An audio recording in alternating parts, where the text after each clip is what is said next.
Welcome to Our Girl Relationships. On this channel, we talk about problems people face in their day-to-day lives. Let's start with a video. I got married to the person I had dated for 2 years. My dad was his dad's partner. We interacted in my dad's office and sometimes in gatherings. It started with friendship and we soon developed a love for each other. As we were dating, we decided to move in together so we could know each other better. He was already on his own and I just had to move in with him. We were so excited to live together and I had planned so much together. It was so overwhelming as in those days I was head over heels with this guy and could not spend a day without him. As we moved in together, he did his best to make me feel at home. His house was so warm and welcoming, and it felt like life was just going to be more beautiful from now on. I joined my dad's office after a while. We would leave for work together, come back and cook together, would have a movie together, or would just go out. I had shifted there for a week only when my sister-in-law visited. I made sure she felt welcomed and did my best to put an impression. To be honest, my sister-in-law looked more like an inspection team than a family member. She stayed for 2 days and I left. My husband told me that she had never visited him before and he could not understand why she was there. I told him that maybe she was here to see how I was doing and what sort of person I was. You know, sister duties. A year or so passed, and my husband proposed to me on my birthday. I was on top of the world and instantly said yes. We started preparing for our wedding and were paying attention to every detail because we wanted it to be the best day of our lives. During those days, my husband received a call from his home and his mom wanted to see him. He went there and his mom told him that it was better for him if he had reconsidered his decision. His mom told him that she had come to know that I was not a suitable match, as we both were very different and I was a spoilt brat raised by a proud, rich man. My husband told them that they had misunderstood me and he was absolutely fine with whatever sort of person I was. He also told them that they did not have anything to do with it as it was his life and his choices. We could not understand why his mom felt like that because she had never come over or stayed with us. I thought she had just judged me while interacting with me in the gatherings and was just being a bit possessive of her son. She called again and asked her son if he was sure about me, and this pissed my husband off. Well, we did not talk about this and got married the same month, and the event was wholesome. Everything was just so perfect, and I felt like a queen. A month passed, and my sister-in-law came to stay with us. She was a quiet person, so even if I tried to accompany her or tried to start a conversation, she would end it in a minute or two. I tried to develop a friendly bond, but she seemed disinterested. So I just gave up and minded my own business. I returned from the gym to find out that my dressing table was a total mess. Everything was thrown here and there, and some of my lipsticks were broken. I called my house to ask what had been happening there, to which she replied that my sister-in-law had been there. I asked her how she could allow her to, which she said that my sister-in-law was not listening to her and told her that it was her brother's house. I went to my sister-in-law and asked what was going on and what she had tried to do. She told me that she was just looking for a lipstick shade that would go with her dress, as she was attending a party in the evening. I told her that there was a way for everything and she should have asked me before barging into my room, to which she replied that she could not wait. I told her that she could not enter my room ever again in my absence and left. When my husband came back, she went to him weeping, saying that I had insulted her in front of the house help. I told my husband what she had done and also that if she had to stay here, she would have to learn some manners. My husband agreed with me and told her that she had to behave herself from now on. My sister-in-law had gone back on the same day, of course, and had told her mom all about the scene. My mother-in-law called my husband and told him that he was supposed to care for his sister, but he had insulted her in front of his wife. My husband told his mom about whatever had actually happened. My mother-in-law said that it was no big deal and I was not a queen, that anybody could enter my room or borrow my things. My husband told her it was okay to enter the room or borrow something, but she could at least take my permission or had done that in my presence. My mother-in-law was furious. My sister-in-law would visit now and then and would not let us even breathe.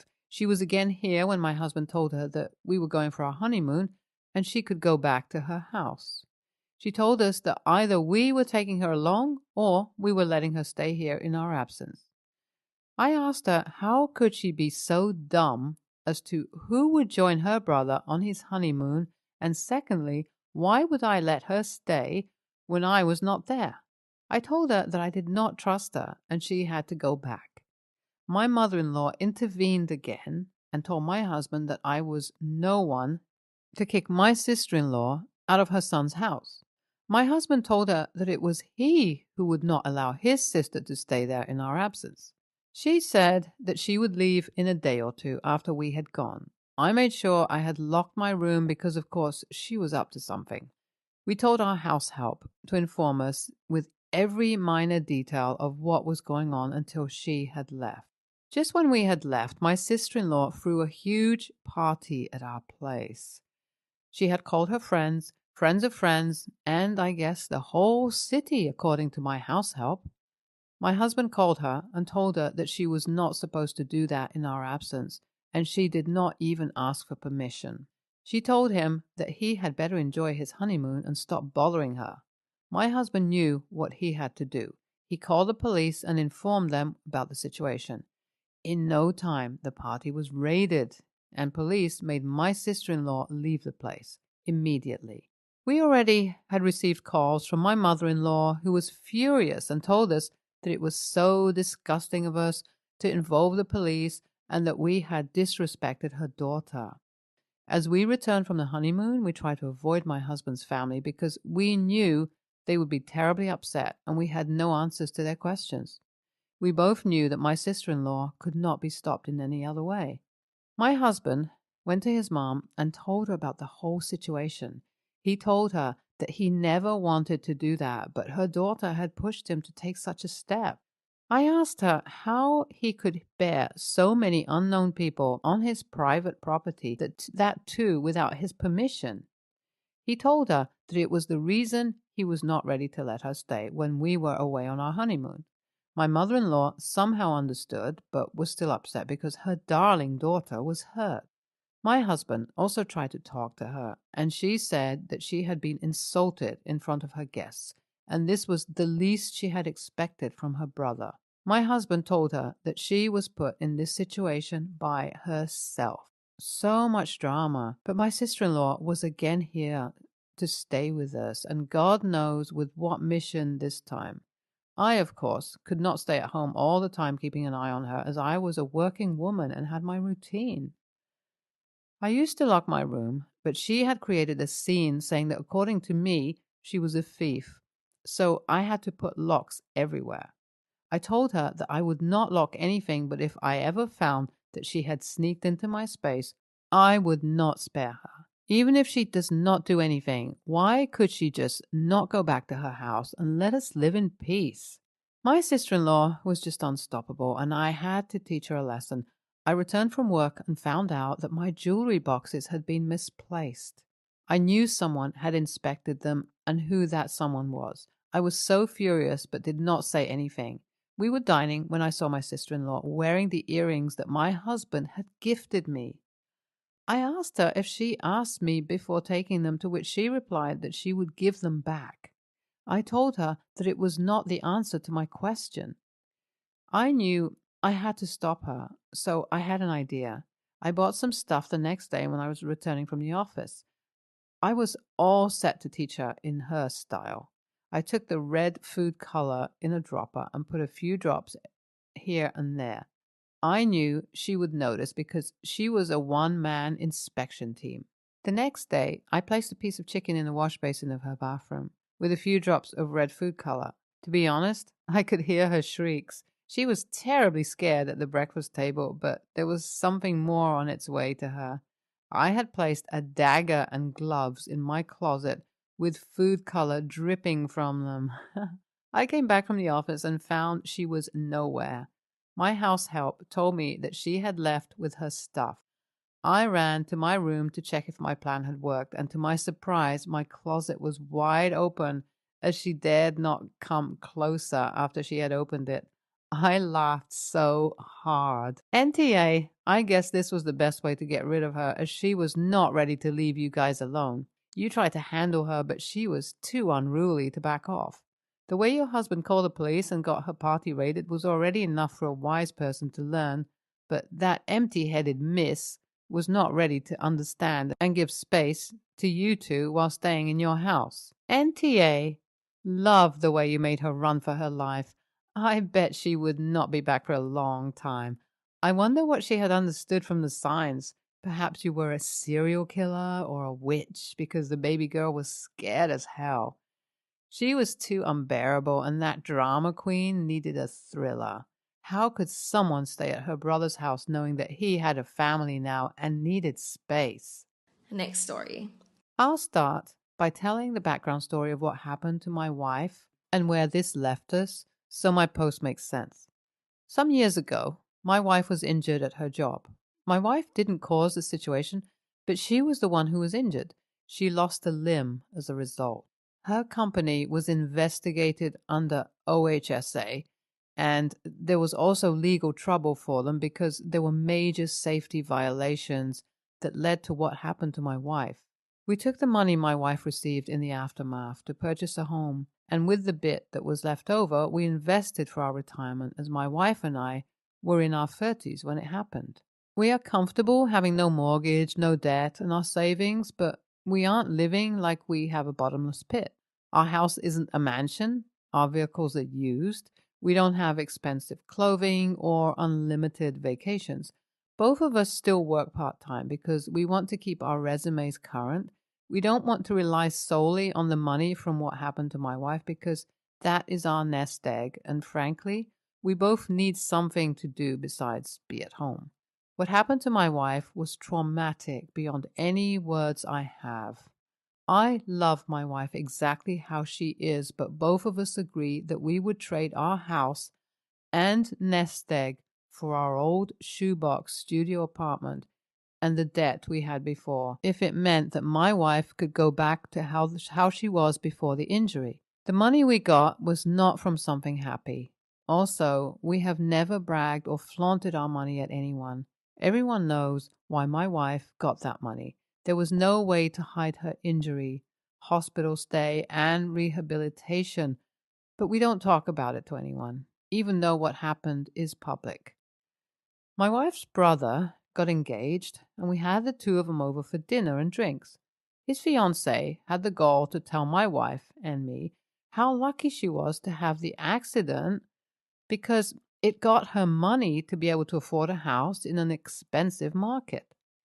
She further told her he would gladly chop off her own limb, the same limb my wife was missing, to have a free house and to not have to go to work every day. I told her to leave my house because her comment was so out of line to me. My brother-in-law got mad at me for sticking my nose in a family argument, and later I got an angry call from my in-laws because he told them I threw them out.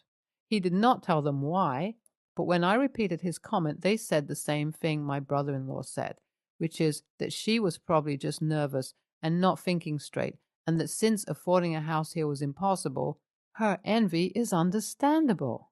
My brother-in-law wants me to apologize. The only one of my in-laws who isn't mad at me is my wife's oldest brother. So, was I TA for getting involved in my wife's familial dispute? Normally, I would never, but in the heat of the moment, I saw red. NTA, the dispute did involve you. We see so many posts on here where the verdict goes the other way because a partner didn't step up to defend the other. You love your wife, and you're both very realistic about what transpired. What the fiancé said was tacky, disrespectful, and lightly cruel. Next story. A little background. I, 28, male, live in a big city, and yard space for entertaining is a luxury. I inherited 10 acres of land from my grandfather, which he bought in the 1970s. It's a dream location for an Easter egg hunt, and 90% of the family events are held on my property. There are 2 houses on the property. My house that I had built 2 years ago, and my grandfather's house, which has remained untouched since he died. I'm an atheist, and you will not catch me in a church, but I have no problem celebrating religious holidays like Easter if there is food involved. My dad and his wife are more active in church than most of the family. My family was getting together for Easter, and my dad asked me as a favor to let his wife invite her church friends for an egg hunt after lunch. I reluctantly agreed.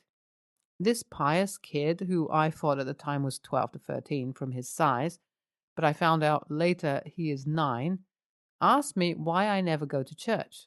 Keep in mind, I have never met this kid in my life, so I can only assume he has heard something about me from my stepmom.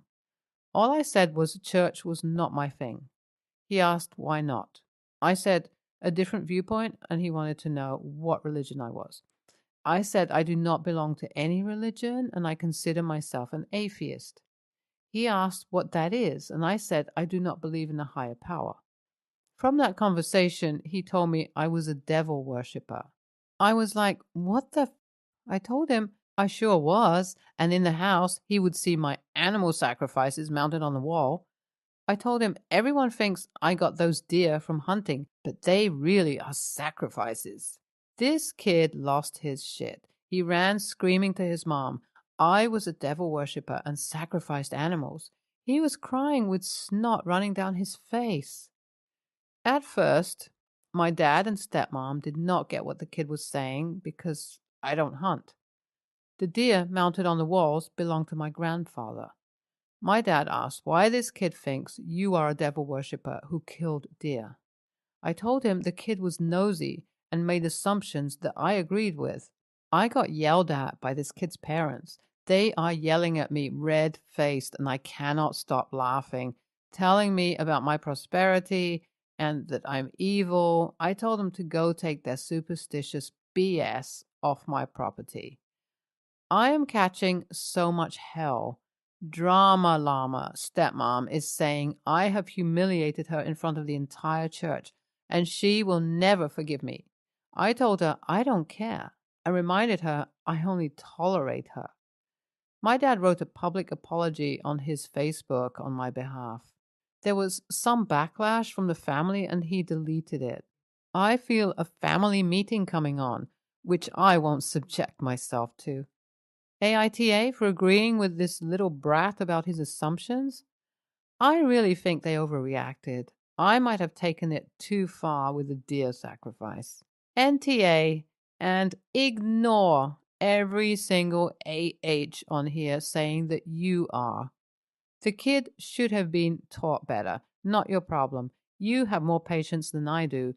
There is not a snowball's chance in hell I would have agreed to allow a bunch of religious people onto my property, and the moment any of them attempted to spout their religious nonsense off, they would have been escorted off my property. Teach your children that they do not get to ask inappropriate questions to others, and anything religious,